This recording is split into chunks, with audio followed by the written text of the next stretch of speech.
चलिए बच्चों स्टार्ट करते हैं आज।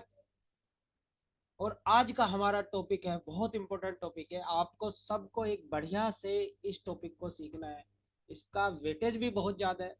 बाकी सारे चैप्टर से कंपैरिजन इसका वेटेज भी ज़्यादा है और ये टॉपिक भी बहुत अच्छा है। तो इस टॉपिक को आज स्टार्ट करने जा रहे हैं, जिसका नाम है time value of money. Time value money आज स्टार्ट करेंगे। टाइम वैल्यू मनी में हम सीखते आ रहे हैं काफ़ी टाइम से कि simple interest, compound interest, simple interest, compound, वही चीज़ें आज हमें यहाँ पर सीखनी है। उसी से रिलेटेड क्वेश्चन करेंगे। उसी का पहले हम कॉन्सेप्ट सीखेंगे और उससे रिलेटेड कुछ क्वेश्चन की प्रैक्टिस करेंगे। ठीक है, तो आज हम सिंपल इंटरेस्ट से स्टार्ट करते हैं। तो सबसे पहले बात आती है सिंपल इंटरेस्ट। ठीक है, तो सिंपल इंटरेस्ट आपको पता ही है कि जब सिंपल इंटरेस्ट का मतलब होता है कि एक सेम अमाउंट पे एवरी ईयर सेम इंटरेस्ट मिलेगा। That is called simple interest ना। कि आपने मान लो आज की डेट में कोई पैसा इन्वेस्ट करा और उस पर हर साल 10% आपको ब्याज मिलेगा।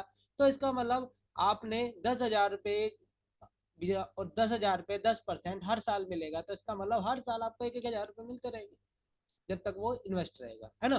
तो that is called simple interest. Simple interest में कभी भी रेट इंटरेस्ट चेंज नहीं होता। यदि इंटरेस्ट चेंज होगा वो केवल केवल रेट चेंज होने की वजह से इंटरेस्ट चेंज होगा, अदरवाइज इंटरेस्ट सेम रहता है। क्लियर बच्चों? देखिए, इसको मैं एक एग्जांपल से समझाता हूँ। देखो, क्वेश्चन में दिखा है कि डिपॉजिट करा 100 3 ईयर के लिए, rate of interest 10% per annum है। ठीक है, हमने क्या करा, हमने 100 रुपये डिपॉजिट करे 3 साल के लिए, जिसपे 10% एवरी ईयर इंटरेस्ट मिलता है। तो हमें पहले केस में सिंपल इंटरेस्ट से कैलकुलेट करना है और दूसरे केस में हमें कंपाउंड इंटरेस्ट से कैलकुलेट करना है। तो जब हम सिंपल इंटरेस्ट से कैलकुलेट करेंगे तो देखिए क्या फॉर्मूला अप्लाई करते हैं। तो सबसे पहले सिंपल इंटरेस्ट का फॉर्मूला होता है बेटा कि simple interest equal to P into R into T divide by 100। P क्या होता है? पी एक्सटेंड होता है, P extend to for principal, P extend for principal. R extend for rate of interest, rate of interest.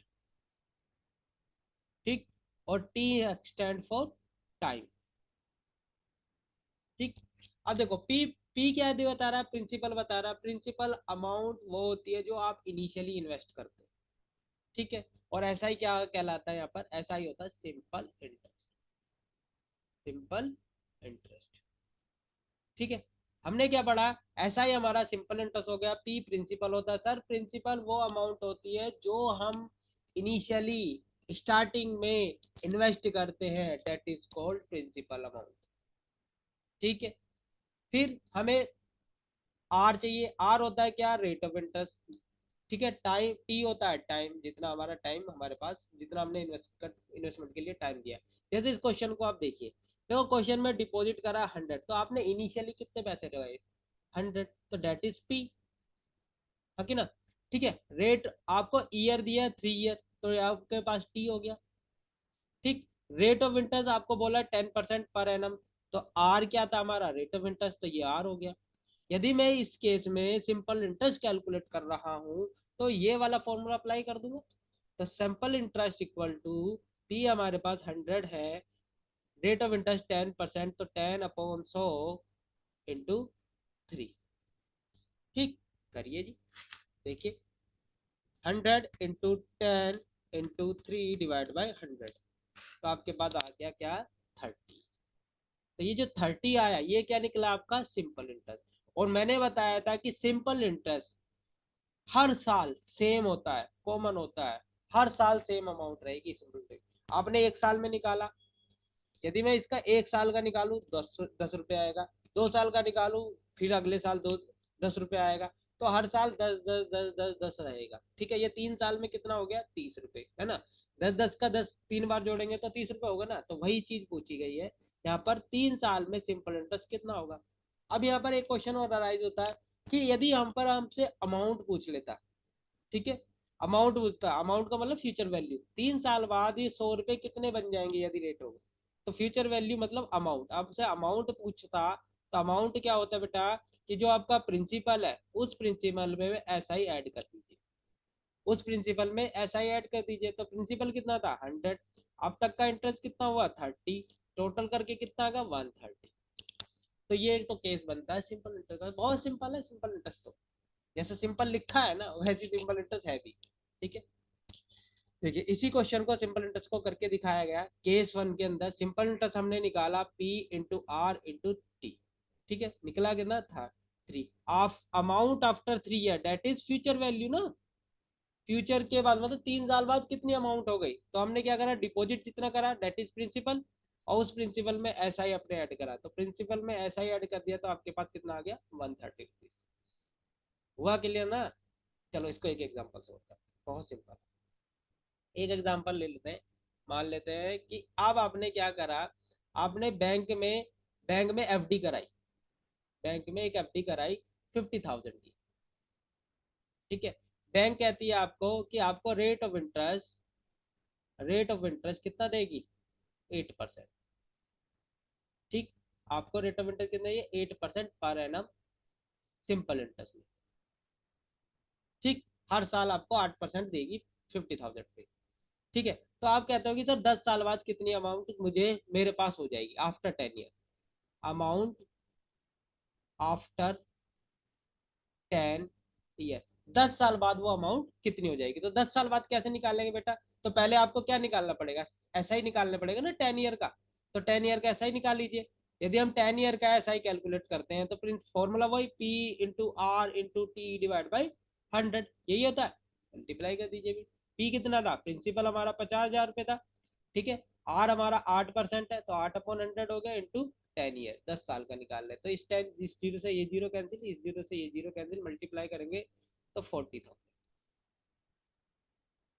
Clear, 40,000 क्या आ गया ऐसा ही। आपने initially कितना लगाया था 50,000, आपका 10 साल में ब्याज कितना हो गया 40,000, तो टोटल आपको जो आफ्टर 10 ईयर अमाउंट मिलेगी, अमाउंट आफ्टर 10 ईयर, 10 साल बाद जो आपको अमाउंट मिलेगी वो कितना होगा बेटा 50,000 तो था ही आपका जो आपने जमा करा था, प्लस उस पर ब्याज 40,000, टोटल हो जाएगा बेटा आपका 90,000। तो आफ्टर 10 ईयर आपके वो जो अमाउंट होगी वो 90,000 हो जाएगी। क्लियर, अभी क्लियर हुआ। देखो दो एग्जाम्पल करा दिए सिंपल सिंपल से, बहुत सिंपल है बेटा सिंपल। ठीक है, चलिए अब दूसरा आता है, मैंने इसे कंपाउंड इंटरेस्ट से करना है। तो 3 साल में यदि मैं कंपाउंड इंटरेस्ट लगा दूं, पहले मैं इसका नॉर्मल सिंपल इंटरेस्ट से चलते हैं। ठीक है, कि बिल्कुल मैं बिल्कुल बेसिक से सिखाना की कोशिश कर रहा हूँ तो आप सीखिए आराम से। ठीक है, इसका एक फॉर्मूला होता है, उस फॉर्मूले पे बाद में जाएंगे, पहले इससे सिंपल इंटरेस्ट से कंपाउंड इंटरेस्ट कैसे कैलकुलेट हो रहा है। देखिए आपने क्या करा, पहले 100 रुपये लगाए थे, ठीक है, 1 साल में ब्याज निकाला, तो आपने फर्स्ट ईयर का ब्याज निकाला 100 रुपये पे 10%, कितना निकला बेटा 10,000 10 रुपीज, है ना। यदि आप 100 पे 10% ब्याज निकालेंगे 1 ईयर का, तो जीरो से जीरो कैलकुलेट हो जाएगा, क्यों आपने P into R into T करा ना, डिवाइड बाई 100 करके सिंपल इंटरेस्ट कैलकुलेट करने के लिए। तो पी कितना गया 100, आर कितना है 10%, और रेट ऑफ इंटरेस्ट कितना था, बोलो सॉरी टाइम कितना आपके पास 1 ईयर, तो मल्टीप्लाई करके 10 रुपीज आया। ठीक है, अब आपके पास आफ्टर 1 ईयर, 1 साल बाद, after at the end of the 1 year, the amount will be 100 आपका principal plus 10 rupees interest, that is amount 110। आपने 1 साल बाद यदि आप अमाउंट कैलकुलेट करेंगे तो प्रिंसिपल में ऐसा ही ऐड कर लेंगे, तो प्रिंसिपल कितना है बेटा 100, ऐसा ही कितना है 10, तो आपका हो गया 110। हुआ, ये हो गया 1 साल बाद। अब आपसे बोलो 2 साल का, तो अब देखिए 2 साल, दूसरे साल जब आप ब्याज कैलकुलेट करेंगे तो 100 पे थोड़ी करेंगे बेटा। अब तो आपने पढ़ा है कंपाउंड में क्या होता है, ब्याज पे भी ब्याज कैलकुलेट होता है, तो इसमें हम ब्याज जोड़ चुके, 100 तो है ही, उसमें ब्याज भी जुड़ गया। तो अब हमारा जो प्रिंसिपल होगा वो क्या होगा, प्रिंसिपल 110 होगा ना कि 100। अब प्रिंसिपल क्या होगा 110 ना कि 100, तो इस पे 100 पे। अब क्या निकालेंगे आफ्टर 10 ईयर में, सेकेंड ईयर में ब्याज निकालता हूँ ऐसा ही लगाऊंगा, तो कितने पे ब्याज लगेगा 110 पे, 110 पे 10% 1 ईयर का, तो आपके पास 11 रुपीज आएगा। डन। अब आपको after at the end of second year, eight the end of second year, second year जो आपके पास अमाउंट होगी वो कितना आएगा बेटा, 110 तो पहले ही था, 110 पहले ही था, फिर आपको 11 आपका इंटरेस्ट और मिला, तो आपके पास हो गया 121। क्लियर। अब इसी तरह मैं तीसरे साल, अब जब मैं तीसरे साल लगाऊंगा, तो आप बताइए प्रिंसिपल क्या होगा तीसरे साल में ब्याज के लिए, बताइए बताइए। हाँ बिल्कुल बिल्कुल, क्या था बेटा, 121। अब ब्याज लिख लेगा 121 पे, तो ऐसा ही लगाइए बेटा थर्ड ईयर के, थर्ड ईयर में जब एसआई पे लगाएंगे, ये हमारा फर्स्ट ईयर था, ये हमारा सेकेंड ईयर था, और अब हम थर्ड ईयर में कर रहे हैं। जब हम थर्ड ईयर में करेंगे बेटा, थर्ड ईयर के अंदर एसआई जब कैलकुलेट करेंगे तो 121 पे करेंगे 10%, एक साल का, तो आपके आया 12.1। ठीक। अब इसमें eight the end of third year, eight the end of third year amount will B, आपका प्रिंसिपल कितना 121, इंटरेस्ट कितना मिला 12.1, ऐड कर लीजिए बेटा, 121 प्लस 12.1 दैट इज 133.1, 133.1। आपका 3 साल में आपका जो टोटल अमाउंट हो जाएगा 3 साल के बाद, वो 100 का कितना हो जाएगा, 133 रुपये 10 पैसा। और जब हम सिंपल इंटरेस्ट कर रहे थे तो वहां पर कितना बन रहा था, 130 रुपये। तो कंपाउंड इंटरेस्ट में हमेशा आपको ब्याज ज्यादा मिलता है। और क्यों मिलता है ज्यादा, मैंने अभी बताया, इस कंपाउंड इंटरेस्ट के केस में आपको ब्याज पे ब्याज कैलकुलेट होता है, यहाँ तो नहीं हो रहा था ना, यहाँ तो एक सिंपल फिक्स अमाउंट थी, हर साल वही मिल रही थी, है ना। पर यहाँ मिलती है क्या, ब्याज, जो आपने ब्याज अर्न कर लिया उस पे भी ब्याज मिल रहा है। ठीक है। पर इसमें एक कंडीशन है, जो आपको ब्याज अर्न हो रहा है वो आप ब्याज विड्रॉ नहीं करेंगे।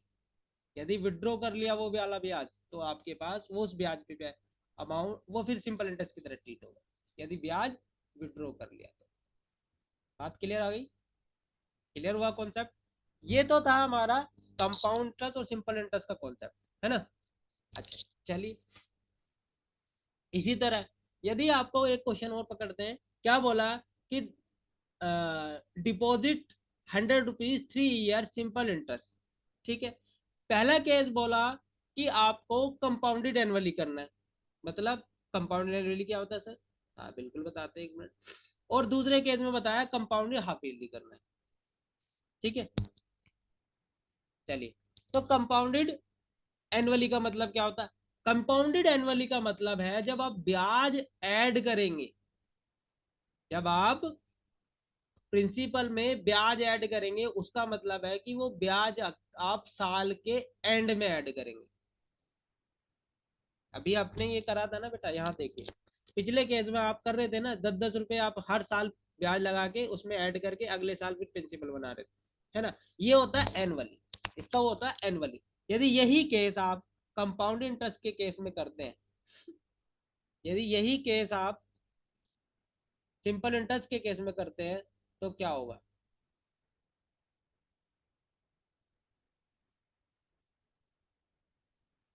एक